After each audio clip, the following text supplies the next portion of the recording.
पूर्व सांसद आदरणीय शर्मा जी हमारे बीच में ही ऐसे फील होता है, लेकिन जीवन है, इसमें कुछ नहीं कहा सकता है। कोई भी ऐसा इंसान नहीं जो यहाँ पर रहे है या रहेगा। सबका समय आ रहा है, सबने यहाँ से जाना ही है। किसी का परमानेंट स्थान यहाँ नहीं है, हमको समझना चाहिए। जाना पड़ेगा, इस धरती को हमें छोड़ना पड़ेगा।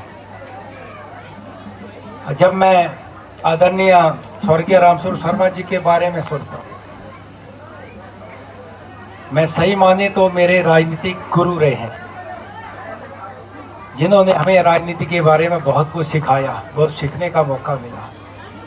इस तरह के व्यक्ति, उनको इतना अनुभव था राजनीति का, क्योंकि संगठन में भी वो बड़े बड़े ओहदों पर रहे हैं, और एक ऐसे इंसान जो सबके आगे झुकते थे, हंसकर बात करते थे और सबकी के भलाई के लिए आगे रहते थे। दुख है कि आज हमारे बीच में नहीं है। जिस तरह से जूनार के क्षेत्र ऊपर उठ रहा था, उनके जाने के बाद काफ़ी विकास के लिए जो है काफ़ी विराम लगा। जब वो थे तो काफ़ी कुछ हम दोनों ने मिलकर किया। केंद्र से लेकर जो प्रदेश की स्कीमें थी, केंद्र की स्कीमें थी, काफ़ी मिलजुल कर काम किया। लेकिन दुर्भाग्य है इस क्षेत्र का कि आज जो हमारे बीच में नहीं है। मैं धन्यवाद करता हूं इनके परिवार का कि उनके यादगार में जो मेला किया जाता है, मुझे भी खुशी होती है, मुझे यहाँ आने का मौका मिलता है। मैं चाहता हूँ कि मैं भी इनके साथ साथ इसमें भाग लूँ, और जब हम यहाँ पर आते हैं तो उनकी यादें फिर ताज़ी हो जाती है, फिर यादें आने लगती है। मैं वही उनके बारे में ही सोच रहा था, कितनी बार हम यहाँ पर आते थे, किस तरह के हम जो कहीं भी यहाँ पर डिस्कशन हमारी होती थी कि कैसे काम करना है, कैसे लोगों की सेवा करना है। तो हमारा दुर्भाग्य है आज जो हमें छोड़कर निकल गए हैं यहाँ से। ईश्वर, मैं तो इतनी प्रार्थना करता हूँ कि परमात्मा हमेशा उन्हें अपने श्री चरणों में जगह दे। और ज़्यादा ना कहते हुए, आज समय तो ऐसा है नहीं कि हम इनका कुछ कहें, इतना मैं ज़रूर कहना चाहता हूँ परिवार से कि मैं भी हमेशा ये जो मेला है इसी तरह उनकी यादगार में होता रहे, ताकि लोग उनको याद करते रहे। मैं इतना कहना चाहता हूँ।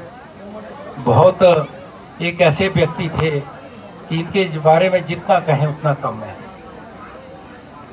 और मेरे क्षेत्रवासियों, इतना मैं ज़रूर कहना चाहता हूँ कि हम सबको भी ये सीखना चाहिए कि हम थोड़े समय के लिए इस धरती में हैं, हमें मनुष्य का जीवन थोड़े दिनों के लिए मिला है, तो हम सबको एक ईमानदारी के साथ अपना जीवन जीना चाहिए। अपने कर्म पर ध्यान दो, जो आपके कर्म हैं वही आपका आगे का भविष्य भी तय करेंगे। इसीलिए मैं कहना चाहता हूँ कि हम सबके साथ एक अच्छा व्यवहार करें, सबको एक अच्छी नज़र से देखें, तो सबके साथ मिलजुल कर रहें। यही हमारा जीवन है, सब कुछ यहीं रह जाएगा, कुछ साथ नहीं जाएगा। एक बार आज मैं इतना ज़रूर कहना चाहता हूँ कि ये जो बच्चे जो है बहुत बढ़िया, इधर जो खेल यहाँ पर हुआ है इनका भी मैं धन्यवाद करता हूँ। हर साल मैं देखता हूँ कि यहाँ पर आते हैं। पीछे इनके जो 4 साल पूरे हुए, जिसको चतुर्वर्षीय जो उनकी पूरी हुई है, जिसको चुबर्क के नाम से हम कहते हैं, मेरा यहाँ पर आना नहीं हुआ क्योंकि हम परिवार सहित में देश से बाहर था, तो हम यहाँ नहीं आ सके। उसका भी मुझे दुख है, लेकिन मैं तो कोशिश करता हूँ कि जब भी कोई ऐसा उनका जो कोई भी उनके नाम का कोई फंक्शन हो, उसको मैं वहाँ पर जाऊँ तो उनकी यादें मैं फिर याद करूँ। लेकिन नहीं कभी कभी मौका मिलता है बिजी शेड्यूल होने के कारण, लेकिन मैं हमेशा इनके परिवार के साथ खड़ा हूँ। जो कुछ हमें उनके सीखने को मिला है, जैसे संगठन के भी बड़े बड़े ओहदों में थे, संगठन के बारे में उन्हें बहुत पकड़ थी, बहुत कुछ हमने सीखा है। परिवार को इतना ही कहना चाहता हूँ, भाई लोगों को, कि मैं हमेशा आपके साथ खड़ा हूँ। जहाँ मेरी ज़रूरत है मैं ज़रूर आपके साथ रहूँगा, ये मैं आपको विश्वास देना चाहता हूँ। आदरणीय माता जी यहाँ नहीं दिखाई दिए, मेरा लगता घर में उनसे भी हम मिलेंगे। मैं इतनी ईश्वर से प्रार्थना करता हूँ कि परिवार आगे बढ़े, खूब फले फूले, इतना मैं कहना चाहता हूँ। और कुछ इनकी मांगे हैं, वो बैठ के हम कमेटी से डिस्कशन करेंगे, जो भी संभव होगा उसको पूरा करने की कोशिश करेंगे। महिला मंडलों को मैं जो है महिला मंडल जितने भी यहाँ पर, मैंने भाई शक्ति राणा को पूछा था कि कितने महिला मंडल यहाँ पर हैं, वो बता रहे कि 10 है। मैं बोला 10 तो यहाँ पर दिखाई नहीं दे रहे हैं, पर होंगे आगे पीछे होंगे, कुछ चले गए। महिला मंडलों को हमेशा मैं इन बहनों को जब देखता हूँ काफ़ी स्ट्रगल करते हैं। अभी देख रहे थे हम, देखो जिमा से महिला मंडल यहाँ पर आया है, उन्होंने बहनों ने अपनी प्रस्तुति यहाँ पर पेश की, कितना अच्छा लगता है। आज बहनें जो है हर फील्ड में आगे हैं। और मैं इतना कहना चाहता हूँ बहनों, मोदी जी का मैं बहुत बहुत धन्यवाद करता हूँ, प्रधानमंत्री का। आगे जो है, आगे समय आपका है, काफ़ी कुछ यहाँ पर होगा, तो आगे की भागदौड़ जो है इस प्रदेश की, इस देश की आप लोगों की आगे है। तो मैं इसके लिए बहनों को भी बहुत बहुत बधाई देता हूँ और सभी महिला मंडलों को 5-5 हज़ार रुपये डालने की भी घोषणा करता हूँ। स्कूल का भी प्रोग्राम यहाँ पर रहा, स्कूलों में भी 5,000 देने की मैं कोशिश करता हूँ। ज़्यादा पैसे की उम्मीद ना रखें, क्योंकि ये सरकार ही ऐसी आकर बैठी है। कांग्रेस सरकार जब से आई, हिमाचल भी मेरे को लगता है कि आखिरी जा रहा है। एक ऐसे मुख्यमंत्री यहाँ पर है जिन्होंने तकरीबन 34,000 करोड़ कर्ज ले लिया। मैंने इतना इनसे पूछा था, कम से कम जो कर्ज लिया बाकी तो छोड़ दो, जो कर्ज लिया वो हिस्सा ही हमें दे दो जोगिंद्रनगर वासियों को, या तो ये बता दो कि ये कर्ज जोगिंद्रनगर वालों को नहीं है। अगर उसका भी हमें हिस्सा मिलता है 34,000 करोड़ का, तो भी जोगिंद्रनगर को तकरीबन 500 करोड़ आएंगे, 500-600। अगर 500 करोड़ इस जोगिंद्रनगर को आ जाए तो इसकी तस्वीर बदल जाएगी। कुछ नहीं है मेरे बुजुर्गों, मेरी मातृशक्ति, सरकार भी खाली है, सारे खाली हो गए हैं। जो जो इन्होंने झूठ झाट बोल के सरकार बनाई थी, आज ये हालात है। क्योंकि आप तो बोलते पैसा दो, पैसा कहाँ से देंगे, निधि भी बराबर की मिलती है, सब कुछ बंद हो चुका है। ये तो सैलरी अगर मिल जाए और पेंशन वाले जो हमारे एम्प्लॉय है, तो ये सोचते हैं कि सरकार बच गई। ऐसे हालात है यहाँ पर, तो कहाँ से काम होगा यहाँ पर। और आप जानो बहनों, आपको लोगों को भी बड़ी बड़ी घोषणाएं थी, पता नहीं 1500 रुपये देंगे, मिल गए 1500 की नहीं मिले। सबर के रब मिली आने जान ये मेरी हो सकता दे भी जान भाई, झूठ झाट बोला भाई 300 यूनिट बिजली फ्री करेंगे, पता नहीं आजकल तो क्रय क्रय भी बढ़ा दिए, सब कुछ बढ़ ही रहा, काम तो कुछ हो ही रहा है। ये मेरे युवा साथी हैं भी, देखो 15 लाख बोला था, 5 लाख नौकरियां देंगे, 5 लाख नौकरियां तो क्या, मुझे तो नहीं लगता कि, अरे झूठ बोलो भाई, इतना बोलो कि थोड़ा सा समझ भाई, झूठ इतना बोलोगे आप। 5 लाख नौकरियां, 5 लाख नौकरियां, पता सही बात क्या है, 5 लाख नौकरियां जब से हिमाचल बना, मैं सरकार में बैठा हूँ, 5 लाख नौकरियां आज तक नहीं मिली है 70-75 सालों में। हमारे पास एम्प्लॉय जो है तकरीबन 2.25 लाख के करीब है, पेंशनर जो है 1,30,35,40 हज़ार के करीब है। तो जब 70 सालों में 5 लाख नौकरियां नहीं मिली है, तो 5 सालों में कहाँ से मिलेगी, ये भी सोचो।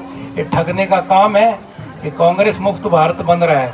मुझे खुशी इस चीज़ की है कि आज भारतवर्ष जो है मोदी जी के नेतृत्व में, देखो एक ऐसे व्यक्ति जो भारतवर्ष के नहीं, दुनिया के लोकप्रिय नेता, आज भारतवर्ष 2014 से पहले जो दुनिया के हम 11वें-12वें नंबर में थे, आज भारतवर्ष जापान को पीछे छोड़कर दुनिया के 4थे नंबर पर आकर खड़ा हो गया है। यानी 10 सालों के अंदर भारतवर्ष ने इतनी इकॉनमी डबल हो चुकी है। कितनी हुई? डबल 10 सालों के अंदर भारत की इकॉनमी। आज भारत मजबूत है तो हम लोग मजबूत हैं। ये देखो संदूर ऑपरेशन का मैं भी कह देना चाहता हूँ, थोड़े से लोग बैठे हैं, पता है ऑपरेशन का लड़ाई हुई, पता नहीं पता है, पता लगा क्या हुआ? देखो आज भारतवर्ष इतना मजबूत है कि हमें पता भी नहीं क्या हो रहा है। पाकिस्तान का हालात देखो, साथ का मुल्क है। मैं अभी बाहर था थोड़ा, मुझे कुछ लोग वहाँ के मिले, वो कह रहे थे कि भाई पूरा पाकिस्तान जो है बच्चों को लेके बाहर था सारे। जब तक 4-5 दिन युद्ध चला, कोई घर पे सो नहीं पाया है, अपने बच्चों को लेके बाहर घूम रहे थे, इधर भाग रहे थे, उधर भाग रहे थे, पूरा पाकिस्तान। खाने को राशन नहीं, पानी नहीं, चावल नहीं, ये हालात थे। लेकिन जब कंट्री मजबूत होती, देश मजबूत होता है, तो पता चलता है भाई, कोई पता नहीं चलता। हमें पता था उधर वॉर लग रहा है, हम अपने घरों में आराम से सो रहे थे नहीं सो रहे थे। ये है जब देश मजबूत होता है, प्रदेश मजबूत होता है। तो इसीलिए कहता हूँ ये जो वोट है बहुत आपका कीमती वोट है, अपने वोट का सही इस्तेमाल करो। जिन्होंने कुछ करना ही नहीं है, कर्ज खा पी उनको वोट दोगे, ये भी गलत है। खैर आज ये मंच वोट वाट का नहीं है, पर थोड़ा बहुत ना बोलें तो लोग बोलेंगे कुछ भी नहीं बोला। क्योंकि लोग हमसे पैसे मांगते हैं, तो पैसे हम कहाँ से देंगे जब सरकार के पास ही धन नहीं है, तो मैं कहाँ से दूंगा भाई। सब्र करो, आगे समय अब अच्छा है, भारतीय जनता पार्टी की सरकार आएगी। और एक कहना चाहता हूँ, जो सोच लेकर मैं राजनीति में आया हूँ, एक विजन होता है, वो मैं पूरा करके जाऊंगा। मैं आपको विश्वास दिलाना चाहता हूँ। हाँ, पहले मैं इंडिपेंडेंट जरूर जीता, 2017 में आप लोगों का सहयोग मिला, लेकिन मुझे काम करने का मौका सही मिला नहीं। क्यों नहीं मिला आप सोचो। 18 में सरकार बैठी, 2018-19 काम किया, 20 में कोरोना लगा, 21 में कोरोना, 22 में चुनाव लग पड़े। 2 साल तो काम किया हमने। 22 में जब चुनाव लगे, जब सेशन हुआ फरवरी में, मार्च में, तो सब चले गए चुनाव। क्योंकि चुनाव तो होता है अक्टूबर नवंबर में जाकर, लेकिन पूरा साल हमारा खराब होता है। वैसे चुनाव हमारे मार्च अप्रैल में होना चाहिए, उसके बारे में हम आगे सोचेंगे। पूरा साल बर्बाद होता है, हमें काम करने का मौका नहीं मिला जितना मौका मिला। पूजनीय पिताजी के जन्म दिवस के उपलक्ष्य में जो मेले का आयोजन हर वर्ष उसका दूसरा तथा अंतिम दिन है। तथा यहाँ पर मैं सबसे पहले आप सब ये जानते हैं कि हमारी प्रकृति में एक ऐसी डिवाइन है, एक ऐसी पावर है, एक ऐसी सर्वशक्ति है जो हम सब लोगों को संभाले हुए है, हमारे देवता। मैं इनका यहाँ पधारने पर हार्दिक इनका धन्यवाद करती हूँ। हम आज इनकी छत्र छाया में हैं, तो मैं बहुत बहुत धन्यवादी हूँ कि इन्होंने हमें अपना आशीर्वाद दिया तथा यहाँ पहुँचे। इसके साथ साथ यहाँ आए हुए माननीय सम्माननीय विधायक श्री प्रकाश राणा जी तथा उनकी पत्नी श्रीमती सम्माननीय रीमा राणा जी तथा मंच पर उपस्थित विराजमान अतिथि तथा खिलाड़ी सदस्य, कोच, इसके अलावा अन्य बंधु वर्ग तथा अन्य सम्माननीय आए हुए यहाँ लोगों का मैं हार्दिक धन्यवाद करती हूँ, जिन्होंने यहाँ आकर हमारे मेले की शोभा को बढ़ाया तथा यहाँ आकर हमें कृतार्थ किया। इसके साथ साथ मैं ये कहना चाहती हूँ कि ये मेला एक सांस्कृतिक मेला ही नहीं है, बल्कि एक ऐसी याद हमें अपने पिताजी की मैं बात कर रही हूँ, एक ऐसी महान समृद्धि को सजीव करने का प्रयास हमने इस मेले के जरिए किया है कि आज उनके जीवन, उनके विचारों तथा उनके संकल्पों का भी उत्सव है। वे एक नेता ही नहीं वरन एक ऐसे व्यक्ति थे जो कुर्सी से नहीं बल्कि उनके कर्तव्य से पहचाने जाते थे। तो उनका जीवन हमें यह सिखाता है कि हमें ऐसी प्रेरणा, ऐसा नेतृत्व वही है जो हर दरवाजे पर दस्तक देता है, हर पीड़ा को अपनी पीड़ा मानता है तथा हर समस्या के बीच जाकर अपनी समस्या उसे समझता है। तो उनकी सबसे बड़ी यही खूबी थी, उनकी सादगी और संवेदनशीलता और उनका एकल होके चलना, सबको साथ लेके चलना। उनका जीवन गांव, गरीब, आम जनता